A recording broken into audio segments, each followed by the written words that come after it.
Hello, আসসালামু আলাইকুম সবাইকে। আজকে আমি যে টপিক্সটা নিয়ে ভিডিও করব এটা আপনাদের অ্যাজ এ স্টুডেন্ট যারা কানাডাতে আসতে চান তাদের জন্য খুবই ইম্পর্ট্যান্ট একটা ভিডিও। কারণ আপনাদের ম্যাক্সিমাম প্রশ্ন আপু কোঅপটা কি আমরা বুঝিনি, সেটা একটু বুঝিয়ে বলেন। আর কোঅপের ব্যাপারে মানে কি ভালো হবে কি মন্দ হবে, কোঅপটা কেন আসলে আমি আপনাদেরকে সাজেস্ট করব যে নিয়ে কানাডাতে আসার জন্য, যদি আপনারা কেউ ডিপ্লোমা করতে চান সেক্ষেত্রে।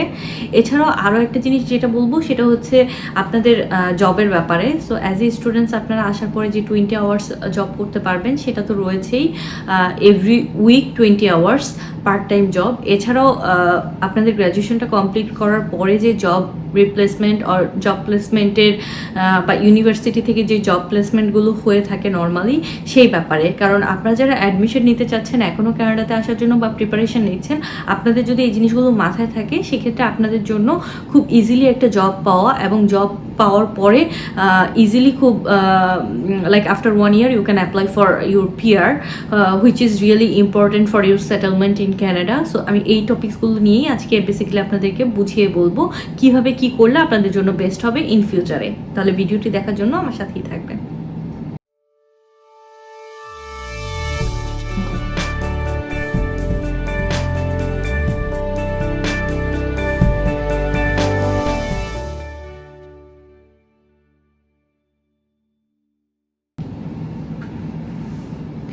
যেহেতু আমি কোঅপ নিয়ে আর আপনাদের জব প্লেসমেন্টের ব্যাপারগুলো নিয়ে আজকে ইন ডিটেলস বলবো, সো আমি একটু আগেই বলে দিচ্ছি আপনাদের যাদের ডিপ্লোমা নিয়ে পড়তে আসার কথা বা ইচ্ছা, বা যারা ডিপ্লোমা করতে চান তাদের জন্য আমি খুব মানে জোর জবরদস্তি করেই বলতে পারেন যে সাজেস্ট করবো আপনারা কোঅপ নিয়ে আসেন।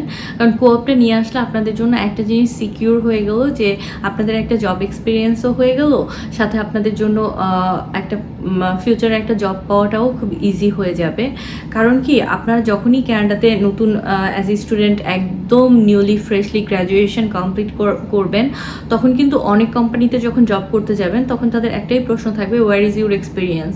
ওয়েল, তারা এটা চিন্তা করবেন আপনি তো মাত্র গ্র্যাজুয়েশন কমপ্লিট করেছেন, maybe they are looking for 1 or 2 years experienced person, but যেটা আপনাদেরকে করলে আমার জন্য আমি বলবো আপনাদের জন্য বেস্ট হবে সেটা হচ্ছে আপনারা অবশ্যই কোঅপ নিয়ে আসার চেষ্টা করবেন। সেক্ষেত্রে আপনারা ডিপ্লোমাটা 1 ইয়ারের or 2 ইয়ার্সে চুজ করতে পারেন, আর কোঅপ থাকতে পারে 1 ইয়ারের। সো সেই ক্ষেত্রে মেবি আপনাদের জন্য একটু টাকাটা কিছুটা হলেও বেশি যাবে, কিন্তু কোঅপে কিন্তু আমি একটু বলে দিচ্ছি যে আপনারা যে লাস্ট ইয়ারে যে কোঅপটা করবেন সেটা কিন্তু আপনাদের পেইড হবে। সো আপনাদের এই পেইড কোঅপটা কি সেটা তো আমি আপনাদেরকে বলতেই ভুলে গিয়েছি। সেটা হচ্ছে যে আপনাদেরকে লাস্ট ইয়ারে জব করতে হবে, হুইচ ইজ আমাদের দেশে ইন্টার্নশিপ বলে। অনেকগুলো পেইড থাকে, অনেকগুলো আনপেইড থাকে। So this is basically cope. এছাড়া আর কিছুই না, যে আপনাদের জাস্ট লাস্ট ইয়ারে পড়াশোনার পাশাপাশি একটা জব করতে পারবেন, যেটা কিনা আপনাদের রিয়েল যেই স্টাডিটা করছেন বা রিয়েল যেই ব্যাপারটা নিয়ে আপনারা পড়াশোনা করছেন, যে ডিগ্রিটা কমপ্লিট করতে যাচ্ছেন সেটার রিলেটেডই একটা জব করাবে আপনাদেরকে, হুইচ ইজ প্র্যাকটিক্যাল, আর আপনারা সেটাতে পেইড হবেন। এছাড়া এই জিনিসটা এই জন্য আমি বারবার ইম্পর্টেন্স দিচ্ছি, কারণ এই কোঅপটা যদি আপনারা 1 ইয়ারের করেন আপনাদের কিন্তু সিভি বা রিজিউমি যেটাই বলেন না কেন সেটার পাল্লাই অনেকটা ভারী হয়ে যাবে আপনাদের ফিউচার জবের জন্য। অনেক সময় এমনও হয় যে আপনাদের অনেকেরই প্রশ্ন থাকে, আপু রিলেটেড জবই কি পেতে হবে, অন্য কোনো ক্যাটাগরির জব হলে হবে না? অবশ্যই হবে, বাট যখন আপনি গ্র্যাজুয়েশনটা কমপ্লিট করছেনই এতগুলো টাকা খরচ করে, কেন আপনি অন্য কোনো ক্যাটাগরির জব খুঁজতে যাবেন বলেন? সো আপনার এই পড়াশোনাটার তাহলে মূল্যটা কোথায়, বা এটা আপনি কোথায় কাজে লাগাচ্ছেন? অবশ্যই আপনাকে কাজে এমন একটা জায়গাতেই লাগাতে হবে যদি আপনার রিলেটেড ফিল্ড হয়, খুবই ভালো।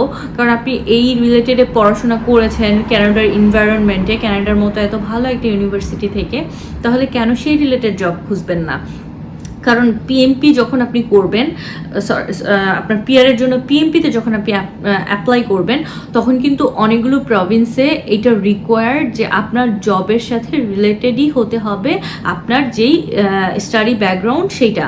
সো ফর এক্সাম্পল আপনি যদি অ্যাকাউন্টিং থেকে ডিপ্লোমা করেন, আপনাকে অ্যাকাউন্টিং রিলেটেডই জব হতে হবে। আপনি কিন্তু অন্য কোনো ক্যাটাগরির জব করতে পারবেন না পিএমপি অ্যাপ্লাইয়ের জন্য। সো প্রভিন্সিয়াল নমিনি প্রোগ্রামের জন্য you have to think about it যে আপনি কোঅপটা নেবেন কি নেবেন না। আমার জন্য বা আমার বলার জন্য যে নিতে হবে এমন কোনো কথা নেই, আমি জাস্ট আপনাদেরকে সাজেস্ট করছি, কারণ কোঅপে হয়তো আপনাদের কিছু এক্সট্রা টাকা খরচ হতে পারে, এই জিনিসটা সবসময় মাথায় রাখবেন। এরপর সেটা হচ্ছে বাংলাদেশ থেকে আপনারা যখন অ্যাপ্লাই করবেন ইউনিভার্সিটির সাথে অবশ্যই আগে মেইলে কথা বলে নেবেন। একটা ইমেল করে যখন আপনারা কথাটা বলবেন, ইন ডিটেলস জানতে যাবেন, ইউনিভার্সিটি কিন্তু আপনাদেরকে সেখানে কিন্তু একটা লোক অলওয়েজ বসে থাকে আপনাদের ইমেলে রিপ্লাই দেওয়ার জন্য। সো এই জিনিসটাকে অবশ্যই কাজে লাগাবেন, সুযোগটাকে কাজে লাগাবেন। আপনাদের যত প্রশ্ন থাকে স্পেসিফিক আপনার কোর্স রিলেটেড, আপনার সেই ইউনিভার্সিটিটির যে ইমেল অ্যাড্রেসটি রয়েছে সেখানে করবেন, সেক্ষেত্রে আপনারা এক্স্যাক্ট ইনফরমেশন পাবেন। ইভেন আমাকে জিজ্ঞাসা করলেও আমি এক্স্যাক্ট ইনফরমেশন দিতে পারবো না, আমাকেও ইমেল করে সেটা জানতে হবে। সো আপনি একটা প্রফেশনাল ইমেল করে ওদের কাছ থেকে জানতে পারেন যে জব প্লেসমেন্টের কোনো ব্যবস্থা ওরা করে দেয় কিনা, কারণ ম্যাক্সিমাম ইউনিভার্সিটি অর কলেজ আপনি যখন অ্যাজ এ ইন্টারন্যাশনাল স্টুডেন্ট আসবেন তখন ওরা কিন্তু জব প্লেসমেন্টের ব্যবস্থা করে দেয় আফটার ইউর গ্র্যাজুয়েশন। সো এই জিনিসটা মাথায় রাখবেন। আমি এই জিনিসটা কেন এত গুরুত্ব দিচ্ছি, পরবর্তীতে যাতে গ্র্যাজুয়েশন কমপ্লিট করার পর আপনার যে 90 দিন টাইম পাবেন পোস্ট গ্র্যাজুয়েট ওয়ার্ক পারমিটের জন্য অ্যাপ্লাই করার, যদি তার মধ্যে কোনো জব আপনারা না পান বা কোনোভাবে আপনারা যদি নিজেকে সেটেল করতে না পারেন ওয়ার্ক পারমিট নিয়ে, সেক্ষেত্রে কিন্তু আপনাদেরকে বাংলাদেশে ব্যাক করতে হবে। সেক্ষেত্রে দেখা গেল আপনারা 20-30 লাখ 40 লাখ 50 লাখ যত টাকাই খরচ করলেন আপনার পড়াশোনাটার পিছনে, মেইন উদ্দেশ্য যদি আপনার সেটেলমেন্টই এখানে থেকে থাকে তাহলে সেটা কিন্তু পুরো টাকাটাই আপনার kind of West of money হয়ে যাবে। যদিও আপনার একটা ক্যানাডিয়ান ডিগ্রি থাকবে, তারপরও আপনার যে গোলটা টার্গেটটা সেটা কিন্তু ফুলফিল হলো না। সো এটা সবসময় মাথায় রাখবেন যে জব প্লেসমেন্টের ব্যাপারটা খুবই ইম্পর্টেন্ট। ইউনিভার্সিটিতে একটা ইমেল করে সেটা জেনে নেবেন। এছাড়া আরও যে একটা জিনিস আমি বলতে যাচ্ছিলাম সেটা হচ্ছে যে ইউনিভার্সিটিতে পড়ার সময় যদি আপনারা কেউ ডিপ্লোমা করেন অর ব্যাচেলার্স করেন অর মাস্টার্স করেন, ডিপ্লোমা করা অবস্থায় কিন্তু সেখানে অনেক ধরনের অর্গানাইজেশন আসে। সো আপনাকে জবের জন্য বা জব প্লেসমেন্টের জন্য অথবা জব এটা বলতে পারেন যে একটা চাকরির মেলা, জব ফেয়ার যেটা বলা হয় সেটা হয়। সো সেইখানে অবশ্যই আপনারা কানেক্টেড থাকবেন, অনলাইনে আপনার ইমেলটাকে রেজিস্টার করে রাখবেন। সেক্ষেত্রে আপনি অলওয়েজ নোটিফিকেশান পাবেন যে এত তারিখ থেকে এত তারিখে জব ফেয়ার হবে, আপনার রিলেটেড যে জবগুলো আছে সেগুলোর জন্য অবশ্যই মাথায় একটা টার্গেট রেখে সবসময় টার্গেট নিয়ে রাখবেন যে হ্যাঁ এরপরে টার্গেট ফুলফিল করার জন্য আমাকে এই জব ফেয়ারে এইভাবে অ্যাপ্লাই করতে হবে। তাদের সাথে কথা বলেন, ইন্টারাক্ট করেন, কারণ ওইখানে কিছু 2-3 জন লোক বসেই থাকে, এমপ্লয়ার বসেই থাকে আপনার সাথে কথা বলার জন্য। এরপর তো রিক্রুটার্স কোম্পানি রয়েছেই যারা কিনা আপনাকে হায়ার জব পাওয়ার ক্ষেত্রে বা হায়ার করার ক্ষেত্রে অনেকভাবে হেল্প করবে। তারা কিন্তু আপনার কানাডাতে রিজিউমিও তৈরি করে দিবে, কি করে প্রিপারেশন নিতে হবে সেটাও তৈরি করে দিবে। বাট সেক্ষেত্রে কিন্তু তাদের লাভ কি, তারা কিন্তু আপনার স্যালারি 2% প্রতি মাসে কেটে রেখে দিবে। সো এই জন্য আমি বলছি যে সেটা হচ্ছে লাস্ট অপশন। যদি আপনারা একদম জব নাই পান অবশ্যই রিক্রুটার্সের কাছে যাবেন, কারণ আপনাদের কাছে যখন নিজে থেকে কোনো কিছু হচ্ছে না তখন তো একটা অপশন আপনাদেরকে বের করতেই হবে। বাট সবার আগে চেষ্টা করবেন নিজে কিছু করার, নিজে চেষ্টা করবেন নিজে জব খুঁজে পাওয়ার, বা ইউনিভার্সিটি যেহেতু আপনার এতগুলো টিউশন ফিস নিচ্ছে তারা যদি জব প্লেসমেন্টে আপনাকে কোনো জব দিতে পারে which is really important for you, সেই জিনিসগুলো ক্ল্যারিফাই হয়েই কিন্তু স্টুডেন্ট ভিসাটার জন্য সেই কলেজটা বা ইউনিভার্সিটিটাতে অ্যাপ্লাই করবেন। আর আজকের ভিডিওটা ছিল আপনাদের জব বা সেটেলমেন্ট নিয়ে কিছু বলতে পারেন টিপসই আমি দিয়েছি। যদি ভিডিওটি পছন্দ হয় অবশ্যই লাইক করবেন আর শেয়ার করবেন অন্যদের সাথে। আর আজকের জন্য তাহলে এখানেই শেষ করছি। আল্লাহ হাফেজ, আসসালামু আলাইকুম সবাইকে।